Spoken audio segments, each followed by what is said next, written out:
이 여러분, 모든 일에 부모에게 복종하십시오. 이것이 주님을 기쁘게 해드리는 일입니다.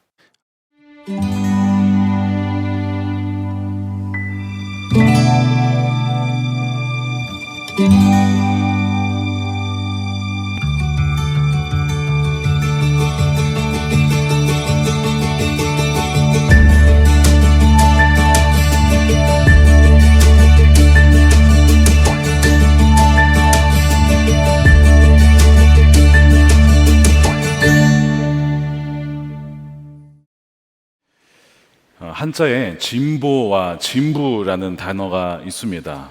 비슷해 보이지만 전혀 다른 의미이지요. 진부하다라고 하면 여기서 진자는 무엇인가를 진열하다, 전시하다라는 의미고, 부자는 썩은 고기를 말합니다. 그래서 썩은 고기를 진열하는 어리석음을 진부함이라고 표현을 해요. 예전에 이제 고기가 귀했을 때에 고기를 사람들에게 자랑하면서 나 고기 갖고 있다라고 했던 그런 자랑이 시간이 지나면 고기는 상하고 썩고 냄새가 나죠.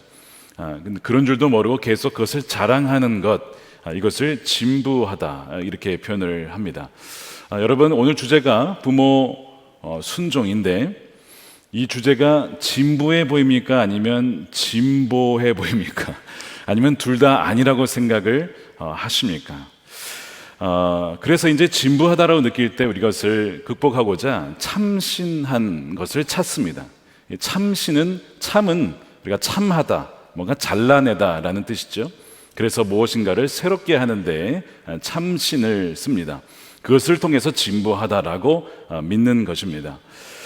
그러나 어떤 것이 단지 오래됐다라고 해서 진부한 것은 결코 아닙니다. 오히려 오래될수록 더 그 가치가 드러나는 것이 있고, 오랜 시간을 통해서 그 진실함과 그 중심에 숨겨진 것이 드러나고 존귀함이 드러나는 그런 것들도 분명히 있기 때문에 그렇습니다. 그래서 그런 것들은 지켜져야 함에도 불구하고 그것을 진부한 것으로 치부하여 오래되었던 귀한 전통마저도, 귀한 가치마저도 잘라내게 되는 그런 안타까운 일들이 벌어질 수 있다는 것이죠. 그런 점에서 부모 공경과 부모 순종은 과연 어떠할까요? 성경에 보면 말세가 되면 부모님을 순종하고 공경하는 것이 아니라 부모를 멸시하거나 또한 거역하는 것이 바로 이 세대의 특징이 될 것이라고 말씀을 합니다. 디모데후서 3장 2절에 사람들이 자기를 사랑하고 돈을 사랑하고 자랑하고 교만하고 비방하며 뭐가 있죠? 부모를 거역하는 것이 여기에 포함이 되어 있습니다. 감사하지 않고 거룩하지 않고, 이런 것들이 이 세대의 특징인데, 이제 이 말씀의 배경을 가만 보게 되면 이 누구를 가리키는 거냐면 단지 믿지 않는 사람, 그러니까 우리가 보기에는 안 믿는 사람이라고 보지만 이 문맥은 매우 종교적인 사람들을 가리킵니다.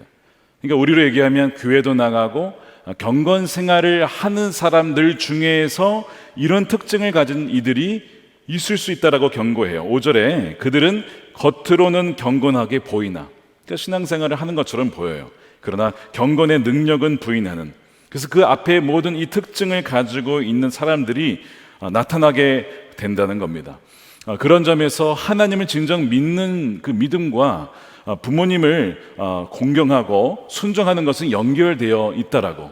그래서 내가 하나님을 사랑한다고 하면서 부모님을 거역하거나 불순종한다면 뭔가 우리의 믿음을 다시 점검해야 된다는 것이 이 디모데후서의 문맥입니다. 물론 부모님에게 순종하라고 하면 상처를 받는 분들도 있죠. 왜냐하면 그 부모님이 혹은 아버지가 폭력을 행사하거나 감금하거나 그렇게 자녀를 학대하는 부모님들도 있기 때문에 그래요. 실제로 몇 주 전에도 그런 분을 만났어요. 자기를 감금하고 나가지 못하게 하고 학대하는 그 아버지 때문에 참 많은 이 가정에서 자녀들이 고생하고 있다라고 하는 그 이야기를 들으면서 얼마나 마음이 아팠는지 모릅니다. 또한 부모로서 자녀를 위한다고 하지만 사실상 그 자녀가 거짓말하게 하고 속이게 해서 그 자녀가 잘 되게 하겠다고 하는 것이 실은 죄를 짓게 만드는 뭐 그런 경우도 가끔 종종 있게 됩니다. 또는 종교 문제로 집안의 종교는 하나여야 한다라고 해서 예수님을 못 믿게 한다거나 교회 나가지 못하게 하는 부모님들도 있기 때문에 그런 부모 순종에 대한 말씀을 하면 마음에 아프고 상처가 되고 어떻게 그런 부모님을 순종할 수 있냐 이렇게 말씀하신 분들도 있다는 거예요. 심지어는 부모님이 타인에게 손해를 끼치라고 명령하는 경우도 있습니다. 예를 들어서 사무엘상 19장에 보면 사울이 요나단에게 이런 얘기를 하죠. 사울이 그의 아들 요나단과 그의 모든 신하에게 다윗을 죽이라고 말합니다.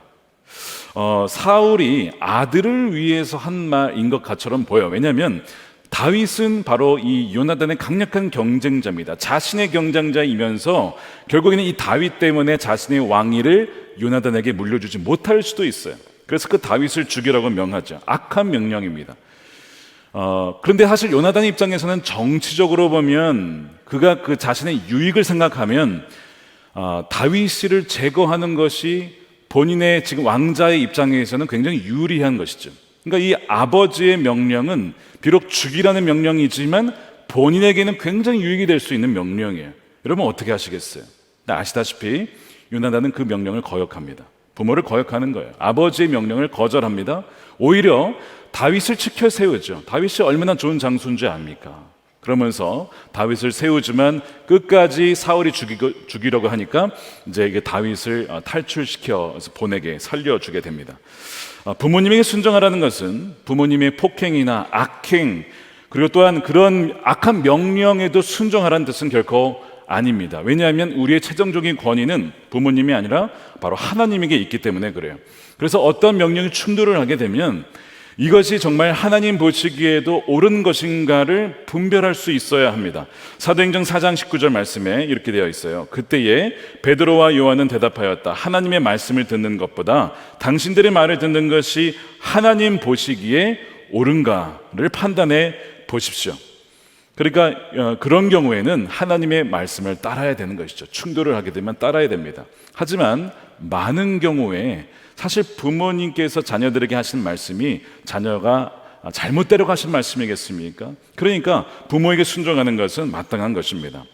하지만 이 시대가 점점 그렇게 가고 있지 않습니다. 말씀드린 대로 말세에 가면 갈수록 부모님을 거역하고 거스르는 것이 아주 일반화되어지는 시대에 우리가 접어들고 있어요.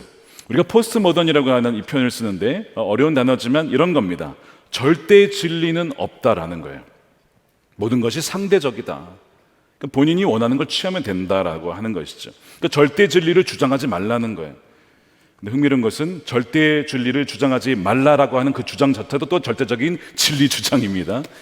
모순이 있는 것이죠. 근데 어찌됐든 포스트 모던이라는 것은 전통적인 권위를 일단 부정을 해요. 그럼 과거에나 먹혔던 것이지 우리에게 강요하지 말라라고 하는 것입니다. 그것은 진보한 것이니까 더 이상 우리에게 진보를 향하는 우리에게 강요하지 말라라는 거예요. 물론 정말 과거에 정말 나쁜 구습과 악습이 있어요. 없애버려야 되고 잘라버려야 되고 정말 폐지해야 될 것들이 분명히 있습니다. 근데 그런 것들을 과감하게 개혁하고 혁신하는 것이 필요한 것이죠. 그러나 모든 것이 그런 것은 아니라는 거예요. 여러분, 우리가 자유민주주의에 살고 있는데요. 우리가 공산국가에 산다고 생각해 봅시다. 자유가 있겠습니까? 없죠. 무조건 공산당이 하자는 대로 해야 됩니다. 선택의 자유가 거의 없는 것이죠. 전체주의 국가도 마찬가지입니다. 자유를 박탈한다는 것이 무엇인가는 우리가 일제강점기 우리 지금 세대는 그런 세대가 아니지만 우리 부모 세대, 선조 세대는 그걸 경험했어요. 그러니까 이 자유를 지켜낸다는 것이 얼마나 중요한지 또한 6.25 전쟁을 통해서 우리가 지키고자 한 것은 바로 그 자유였던 것이죠. 그럼에도 불구하고 이 자유가 참 귀하지만 이 자유 안에는 상당히 위험한 요소도 동시에 내포되어 있습니다. 내가 자유롭게 선택하지 않은 것에 대해서는 거부하려는 성향이 우리 모두에게 여러분 있죠. 내가 선택한 것이 아니면 책임을 지지 않거나 내가 선택한 것이 아니면 나는 받아들이지 않겠다라는 것이 우리가 기본적으로 갖고 있는 성향이고 지금의 세태입니다. 그래서 선택권을 주는 것을 굉장히 좋아해요. 여러분 선택권이 없다. 여러분 좋아하십니까? 싫어하시죠. 다 싫어할 겁니다. 저도 마찬가지예요. 적어도 둘 중에 하나는 고를 수 있는 자유를 줘야 되죠. 무조건 이거 외에는 없다라고 하면 어떤 느낌이 들어요? 뭔가 무시한 것 같고 자율권을 박탈한 것 같고 그런 마음이 들잖아요. 그러니까 이 젊은 세대일수록 더더욱 이 선택권과 자유를 보장받는 것에 대해서 굉장히 민감한 것입니다. 너무나 좋은 것이고 귀한 것인데 여기에 무슨 위험성이 있을까? 제가 예를 한번 들어보겠습니다. 미국에서 2018년도에 지금도 이런 시위가 계속 있는데요. 비건 시위가 있었습니다. 비건은 누구시냐면 고기를 드시지 않는 분인데 그 정도가 아니고 동물에게서 나오는 그 어떠한 것도, 예를 들면 치즈나 그다음에 계란도 먹지 않는 분들이에요. 그러니까 자신의 어떤 건강을 위해서, 양심을 위해서 동물을 학대하거나 이런 것들을 거부하는 그런 분들이시죠. 여러분들이 이제 시위를 하는 겁니다. 정육식당에서 이런 얘기를 하는 거예요. 고기는 음식이 아니다, 폭력이다라는 거예요. 실제로 기업들 중에 이 동물들을 아주 좋지 않은 환경 속에서 몰아넣고 이제 키운 다음에 도축을 하는 그런 기업들이 있어요. 근데 그런 기업을 이제 비판을 하는 것입니다. 비윤리적인 방식으로 사육하는 악독 기업들이 있기 때문에 그래요. 이 항의자들의 피켓에 이렇게 쓰여 있었습니다. 죽고 싶어 하지 않는 그 누구도 절대 죽여서는 안 됩니다. 그러니까 동물들의 그 죽임에 대한 그 거부를 표현하는 것이죠.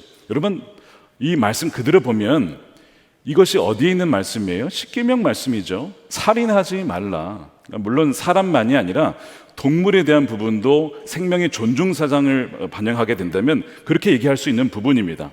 그래서 이들은 동물도 삶과 생명을 선택할 자유가 보장되어야 된다, 이제 이런 주장을 하시는 것이죠. 그때 취재를 하던 기자가 그렇게 시위를 하던 대부분이 여성분들이신데 여성에게 이렇게 질문을 했어요. 그렇다면 낙태도 반대하십니까? 그랬더니 대답을 회피하더랍니다. 왜 회피를 할까요?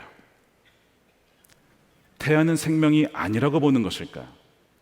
분명 죽이면 안 된다, 죽임을 원치 않는 생명을 죽여서는 안 된다라고 외치는데 낙태는 어떻게 생각하십니까? 라고 했을 때 거기에 답을 못하는 거예요. 근데 여기에는 무슨 문제가 있냐면 동물은 동물이고 이 자신에게 생긴 이 생명은 내가 원치 않으면, 즉 내가 선택한 것이 아니면 뭐 할 수 있어요?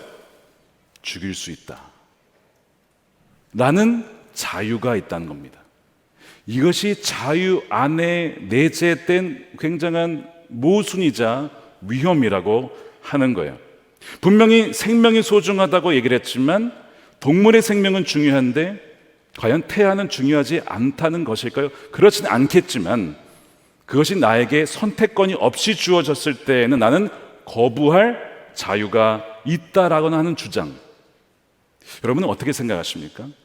이것이 정말 성경이 말하고 있는 자유일까요? 상상만 해도 좀 불경한 생각이지만 죄송하지만 한번 들어보십시오. 마리아가 갑자기 임신을 했어요. 생각지도 못한 임신입니다. 계획도 없던 일이 벌어졌어요. 자기 인생 이제 끝났다라고 생각할 수도 있었습니다. 얼마나 두려웠는지, 어찌 내게 이런 일이 일어날 수 있습니까? 라고 할 정도로. 만일 마리아에게 선택권을 주었다면 어떻게 했을까요? 너가 나을 수도 있고 아닐 수도 있는데 너 어떻게 할래? 라고 했을 때 선택권이 주어졌다면 그 뒤는 생각하고 싶지 않은데요, 감사하게 마리아가 어떻게 합니까? 말씀대로 내게 이루어질 것입니다. 그렇게 그가 그를 받아들이고 결국 예수님께서 태어나시게 되죠. 인간의 자유의지는 하나님의 형상대로 지음받은 인간에게 부여된 아주 고유하고 귀한 능력이에요. 하나님이 주신 권한입니다. 그래서 인간은 억압이 아니라, 정말 어떠한 억압과 통제가 아니라 자유롭게 선택해야 될 권리를 하나님께서 우리에게 주신 거예요. 문제는 뭐냐면 하나님을 떠난 인간에게 주어진 자유는 마치 양날의 검과 같다는 것이죠. 그것이 생명을 살릴 수도 있지만 얼마든지 죽이는 데 쓰일 수도 있다는 데 문제가 있는 거예요. 이 자유가 어느 정도까지 확대가 되었냐면요, 자, 선택할 수 없었던 것들마저도 선택하고 싶어하는 걸로 바뀌게 됩니다. 지금 뭐가 있을까요? 여러분, 선택할 수 없는 것이 뭐가 있을까요? 성별이죠. 남성과 여성은 우리는 태어난 겁니다. 그런데 나는 선택하지 않았다 이거예요. 나는 남성으로 태어났지만 나는 여성으로 태어나기를 원했다 이거예요. 자, 그러면 어떤 시대가 된 거예요? 이제는 선택할 수 있다. 나는 여성으로 태어났지만 난 여성 싫다. 난 남성으로 살아가고 싶다. 그럼 남성으로 살아가라 이거예요. 선택할 수 있는 자유가 있다라고 하는 이 시대에 우리가 지금 살고 있고요. 미국은 그렇게 변해가고 있고, 그것이 미디어를 통해서, 영화를 통해서, 드라마를 통해서 무의식적으로 우리 다음 세대와 젊은 세대들에게 폭격을 가하고 있습니다. 지금 이것이 우리의 살아가는 시대. 그래서 작년 미시간주, 이제 미시간만이 아니고요, 캘리포니아 말할 것도 없고요, 동부 매사추세츠 말할 것도 없고요, 교육부에서 초등학생에게 젠더 유동성을 장려했대요. 이건 뭐냐면 유동성, 선택하라 이거예요. 너가 남자인데 여자가 마음에 들면 여자가 되고, 여자인데 마음에 안 들면 남자가 될 수 있는 선택권을 장려하는데, 여기에서 부모님의 허가가 필요 없습니다. 이게 충격적인 거예요. 그러니까 부모의 권위 아래 두지 않고 그 아이들을 구출해내는 것이 억압받지 않고 자유로운 선택을 위하여서 해방시켜줘야 된다. 왜야? 그 아이들이 자신의 몸에 뭐예요? 전문가니까. 전문가라는 표현을 썼어요. 부모님이 전문가가 아니에요. 그 아이들이 자기가 느끼는 그것이 진짜라는 거예요. 그러므로 국가에서는 선택해서 결정한 수술에 대해서 지원을 해줘야 된다. 그런 법안들을 만드는 것이죠.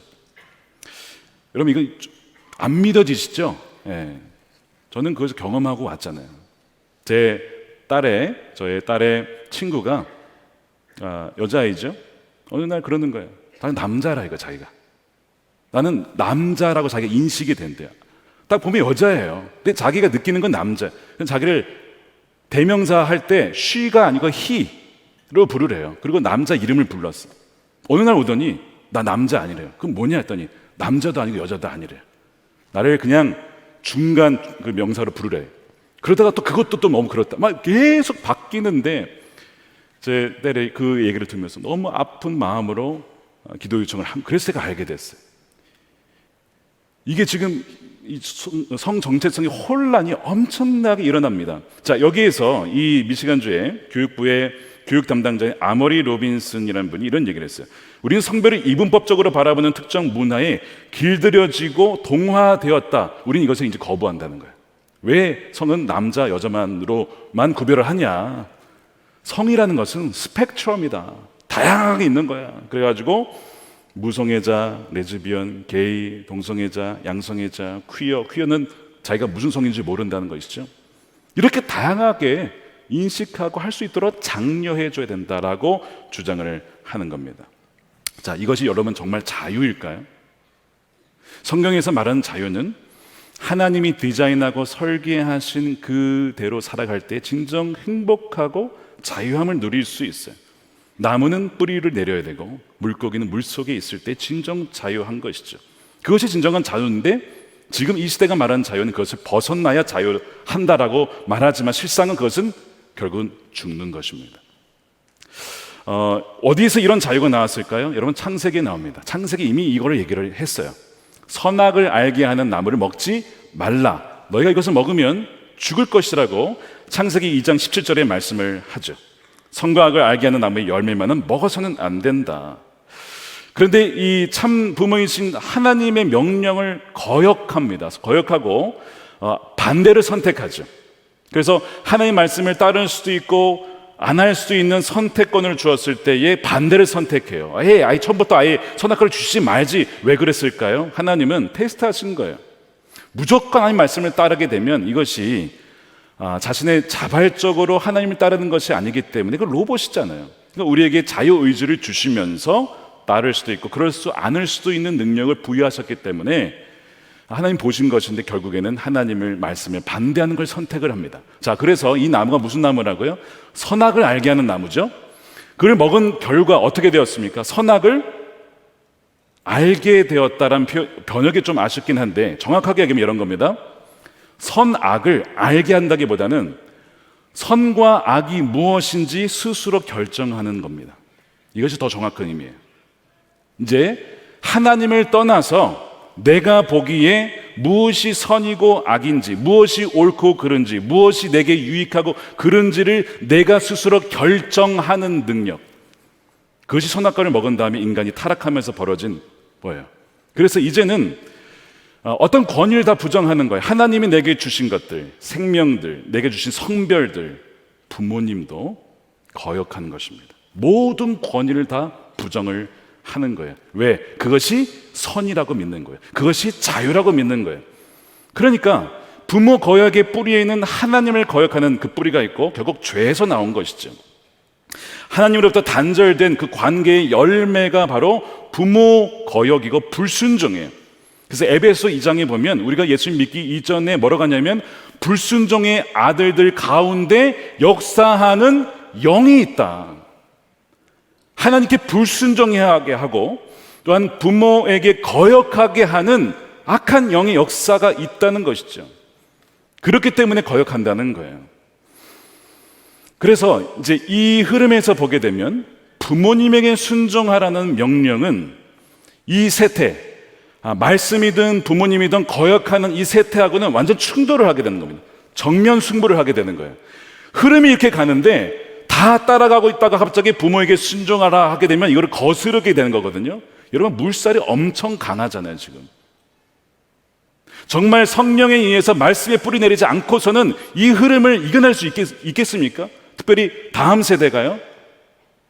가정에서, 교회에서 이 아이들을 기도해주며 지켜주며 정말 성령과 말씀으로 완전히 변화되어 사지 않으면 이 세대를 거스른다는 것은 거의 불가능한 것입니다. 그냥 휩쓸려 가는 거예요. 다 이렇게. 이것이 우리가 지금 처해 있는 상황이에요. 근데 이거를 모르고 부모님들이 자녀를 양육한다고 해서 자유롭게 양육한다고 하면서 그 아이들에게 자율권을 과도하게 줌으로써 나중에 돌아오는 것은 뭘까요? 부모를 거역하는 부메랑으로 돌아오게 됩니다. 하나님을 부정하는 부메랑으로 돌아오게 된다는 것이죠. 그러니까 이것이 자유 안에 담겨져 있는 굉장한 위험성, 너무나 존귀하고 하나님 우리에게 주신 특성이고 하나님의 형상임에도 불구하고 왜곡되었을 때에 이런 식으로 이 자유가 인간을 파괴시킬 수 있다는 것입니다. 자, 여기에서 이 부모 순종은 분명 세태를 거스르는 행위죠. 자, 오늘 말씀 골로새서 3장 20절 말씀을 함께 다시 읽어보겠습니다. 개정판으로 읽겠습니다. 시작. 자녀들아 모든 일에 부모에게 순종하라. 이는 주 안에서 기쁘게 하는 것이라. 자, 이 자녀들은 단지 어린 자녀가 아니고요, 장성한 사람들도 포함해요.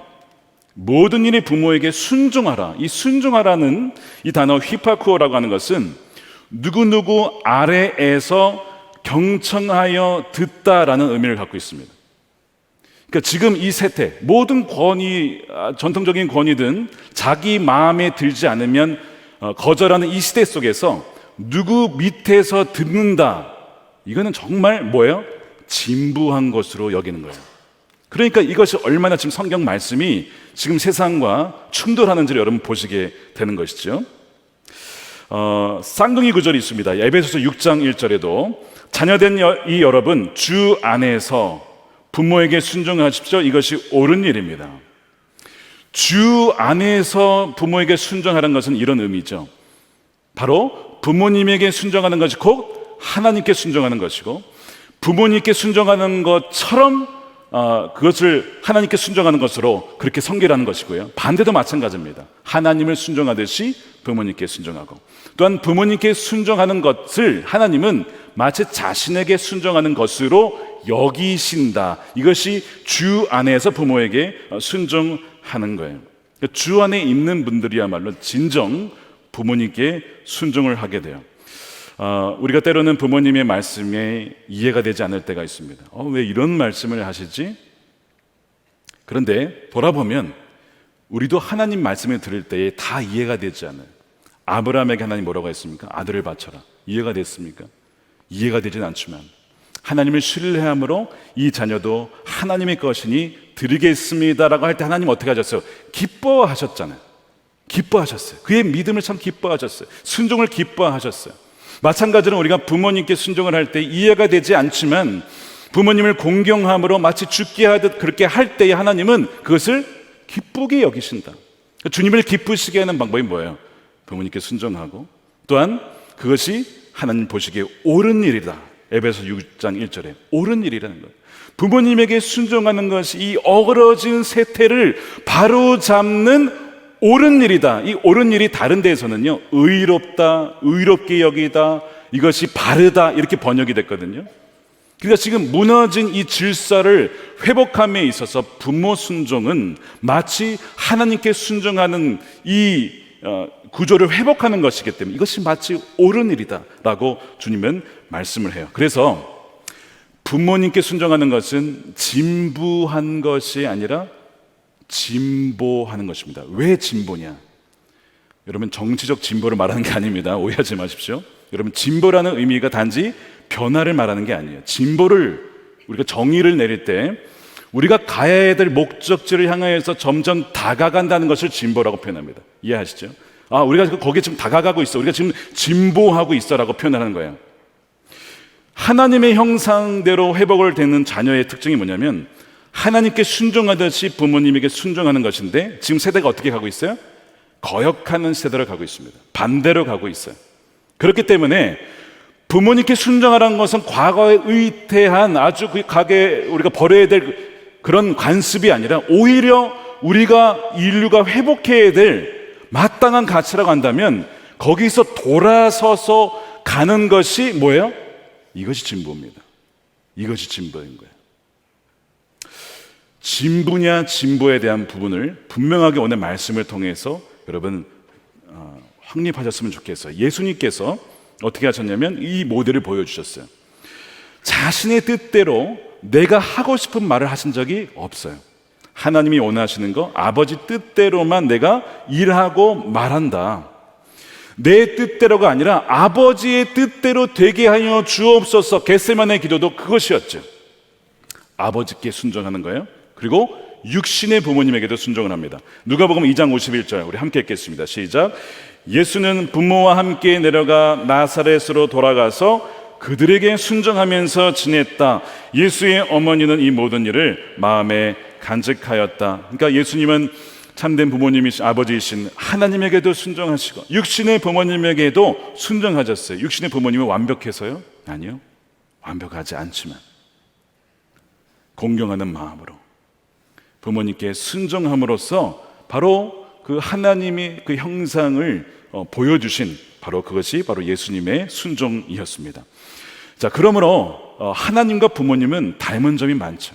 우리는 부모님을 통해서 하나님을 보게 돼요. 부모님의 사랑을 통해서 하나님의 사랑을 경험하게 됩니다. 그러니까 부모님은 하나님을 보여주는 형상이지요. 그 다른 점이 있어요. 다른 점이 뭘까요?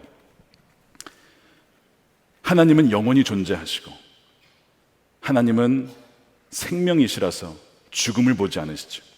근데 부모님은 돌아가신다는 겁니다. 부모님은 우리와 항상 있지 않아요. 때가 되면 우리 곁을 떠나세요. 그것이 가장 큰 차이입니다. 우리가 부모님께 순종할 많은 시간이 남아있다라고 생각을 하지만 여러분 혹시 최근에 부모님을 먼저 보내드린 분 계실 거예요. 무슨 생각하셨습니까? 더 잘해드릴 걸, 더 사랑해드릴 걸, 부모님께 더 순종할 걸 후회하지는 않으셨습니까? 왜 그러냐면 더 오래 살 줄로 생각을 하지만 언제 가실지는 아무도 몰라요. 여기에서 자녀들이 많은 실수를 하게 되는 거예요. 저도 마찬가지. 우리 부모님이 살아계시지만요, 저희 부모님이 언제 가실지 모르잖아요. 그러니까 살아계실 때 순종하고 공경하고 더 사랑해야지라는 다짐을 합니다. 그런데 상당수의 많은 자녀들이 여전히 부모님의 마음을 속썩입니다. 부모님들이, 특히 믿는 부모님들이 가장 눈물을 흘리게 하는 것이 뭘까요? 믿지 않는 자녀들입니다. 믿지 않는 자녀들 때문에 지금도 교회에 나와서 새벽마다 앞자리에 나와서 눈물을 흘리며 자녀들을 위해서 기도해요. 왜냐하면 자녀들이 믿음을 잃었거나 방황하거나 떠나 있거든요. 그들만 생각하면 눈물이 나는 거예요. 한 모녀의 이야기를 드리겠습니다. 에렌 씨라고 하는 이 딸과 어머니가 둘이 사는 거예요. 그 딸은 결혼을 하지 않았어. 그리고 남편은 아마 아버지는 돌아가신 것 같아요. 이게 모녀만 사는 거예요. 어려운 삶이었지만 이 어머니는 믿음의 어머니예요. 새벽 예배 늘 가서 아침에 새벽 일어나면 늘 교회 가서 기도하시고, 주일 예배 되면 꼭 예배 가셔서 하시는데 이 딸은 믿음이 없어요. 그런데 그래도 어머니를 공경하니까 모셔다는 드리는 거예요. 교회 예배당 앞에까지는 와서 모셔다 드리고 본인은 다른 일을 보러 가요. 그리고 다시 예배가 끝나면 어머님을 모시고 다시 돌아가죠. 어머니를 사랑하고 정말 공경하면 그래도 함께 좀 예배당에 들어오면 얼마나 좋아요. 그런데 들어오질 않아요. 딸은 믿음이 없다고 했는데요, 딸은 누구를 믿냐면 자신을 믿고요, 자신의 능력, 자신의 힘, 자신의 경력, 또한 어머니를 그래도 의지합니다. 같이 사니까 얼마나 의지가 되겠어요. 그러니까 딸의 믿음은 자신과 어머니에게 있는 거예요. 어느 날 어머니가 식사 기도를 하는데 일용할 양식을 주셔서 감사합니다, 막 이런 기도를 드렸대요. 그랬더니 이 딸이 엄마에게 그랬대요. 엄마, 일용할 양식을 구해온 것은 예수님 아니야. 내가 엄마한테 줬잖아. 내가 벌어서 엄마 지금 먹여 살리는 거잖아.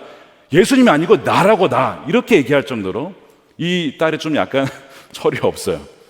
그렇게 엄마에게 사는 거예요. 이 어머니는 집에 계시면 늘 이 설교 영상 보시고, 또 이 오디오 말씀을 들으시고, 또 그 유선 채널에 보면 계속 그 예배만 나오는 채널 있잖아요. 왜? 그걸 계속 보시는 그 어머니예요. 그런데 한 번도 자녀에게, 딸에게 신앙을 강요하지는 않으시는 거예요. 그런데 그날이 왔어요. 무슨 날이죠? 어머니의 마지막 날. 근데 이 날이 예고 없이 온다니까요. 그날도 그냥 자기는 아침에 일찍 일어나서 운동 가고, 어머니는 새벽 기도를 가셨어요. 열심히 운동을 하고 있는데 소식이 왔어요. 저는 연락이 왔어요. 무슨 어머니가 돌아가셨어요. 기도를 드리시다가 인사도 못한 거예요. 작별 인사도 못했어요. 너무나 충격적인 어머니의 죽음에 너무나 슬퍼하면서 장례를 치르게 됩니다. 어머니의 유품이 많지는 않지만 가장 대표적인 게 뭐가 있을까요? 성경책이죠. 성경책을 정리를 하다가 딱 들었는데 뭐가 툭 떨어져요. 맨 앞에 있었던 종인데 기도문이에요. 어머니의 기도문이 있었어요. 빼곡하게 써내려간 기도문이에요. 기도문의 첫머리는 이렇게 시작합니다. 주님, 못난 저를 용서해 주시옵소서. 당신께서 사랑하시는 제 딸 아이를 아직도 당신 앞으로 인도하지 못하고 있는 이 죄인을 용서해 주십시오. 어머니가 딸에게 신앙을 강요하지 않았다고 했죠. 강요하진 않았지만 이 어머니는 딸을 위한 기도를 단 하루도 놓치지 않고 있었어요. 자기네 그 운동할 때 어머니 뭐 하고 있었어요? 예배에 나와서, 새벽기도 나와서 그 딸을 위해서 가장 먼저 모든 기도의 가장 우선순위, 자녀를 위한, 딸을 위한 기도였던 것이죠. 근데 그것도 모르고 어머니의 마음 헤아리지 못한 채 우리가 그렇다고요. 자녀들이 그렇다고요. 어느덧 부모님과 작별을 인사도 못하고 보낼 수도 있어요. 그 어머니 뭐라고 기도했을까요? 주님, 이 딸이 주님 앞에 서기를 간절히 원합니다. 이 자녀가 예수님을 믿기를 원합니다. 분명히 그렇게 기도했겠죠. 혹시 오늘 이 자리에 억지로 끌려오신 분 계십니까? 부모님한테 잘 보이려고, 혹은 온라인에서도 어쩔 수 없이 부모님 때문에 오신 분 계세요? 부모님께 잘해드릴 수 있는 방법이 있죠. 용돈도 드리고, 여행도 시켜드리고, 맛있는 것도 사드리고, 너무 좋은 것이죠. 근데 믿는 부모님에게 가장 좋은 선물이 뭘까요? 자녀들이 예수님 잘 믿는 겁니다. 예수님과 동행하는 거예요. 그것보다 귀한 선물은 없어요. 근데 그거를 의외로 자녀들이 몰라요. 그래서 지금도 신앙 없이 그렇게 살아가는 많은 자녀들이 있다는 것입니다. 어제 이제 본당에서 바로 여기에서 가정을 위한 기도 카드를 써서 이제 이벤트였죠. 한 600카드가 모였어요. 그래서 받아가지고 아내와 함께 하나하나 읽어가면서 기도를 하는데요. 뭐 어린 자녀들을 위한 기도도 많았고 장성한 자녀들을 위한 기도도 여러분 굉장히 많았습니다. 그 중에 한 카드가 기억이 나는데요. 이분이 연세가 많으신 갈렙 교회이십니다. 손이 떨리셨던 것 같아요. 이 글자가 다 떨리는 손으로 글자 기도 제목을 다 쓰셨어요. 그 많은 기도 제목에 보니까요, 첫 번째 뭐가 나왔을까요? 뭘 것 같으세요, 여러분? 자녀입니다. 부모님은 항상 첫 번째가 자녀예요. 자녀를 위해서, 자기 자녀를 위해서, 사위를 위해서, 손주들을 위해서 그 떨리는 손으로 하나하나 이름 다 적어가면서 기도 제목을 다 쓰셨더라고. 그리고 제일 마지막에 자기의 기도 제목 하나 쓰는 거예요. 이 손이 많이 떨리는데 이것 좀 치유해줘. 짧게, 나머지 대부분은 다 자녀 기도입니다. 이거를 자녀들이 알까요? 모를지도 몰라요. 목회를 하다 보니까 참 많은 부모님이 신앙 떠나 있는 자녀 때문에 많이 우신다는 것을 보게 됩니다. 근데 그런 믿음이 있어요. 그런 부모님을 만나면요, 이 부모님에게 자녀에 대한 믿음이 있습니다. 무슨 자녀에 대한 믿음이 있냐? 이런 겁니다.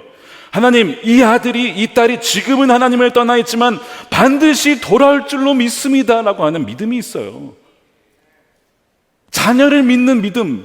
부모님은 자녀를 포기할 수 없잖아요. 지금은 떠나 있지만 분명히 돌아올 겁니다. 그렇게 기도를 하시더라고요. 여러분, 부모님은 기다려주지 않아요. 작별을 인사 안 하고 가십니다. 만약에 할 수 있다면 정말 축복이에요. 그런데 많은 경우 위급합니다 가면 돌아가신 경우가 상당히 많아요. 임종 예배 들은 경우가 거의 흔하지가 않습니다. 열에 한두 번 정도예요. 대부분 그렇게 못하고 헤어지는 거예요. 나중에 순종하겠다고, 나중에 잘하겠다고 늦는 겁니다. 더 늦기 전에 사랑하는 여러분, 우리 부모님을 사랑하고 더 사랑하고 우리 존경하고 순종했으면 좋겠어요. 그것이 바로 하나님의 형상을 회복하는 자녀의 모습입니다. 이 거역한 세대, 폐역한 세대에 얼마나 많은 부모님들이 마음이 아파하고 있는지 몰라요. 이 시간 정말 하나님의 은혜로 말미암아 하나님의 모든 자녀들이 하나님을 경외하고 사랑함으로, 또 하나님께 순종함으로, 우리 부모님의 말씀에도 순종함으로 모든 가정이 그 하나님을 경외하는 가정, 오직 하나님만 섬기는 가정이 되는 그 회복의 은혜를 누리는 여러분들의 가정이 되시기를 주님의 이름으로 축원드립니다.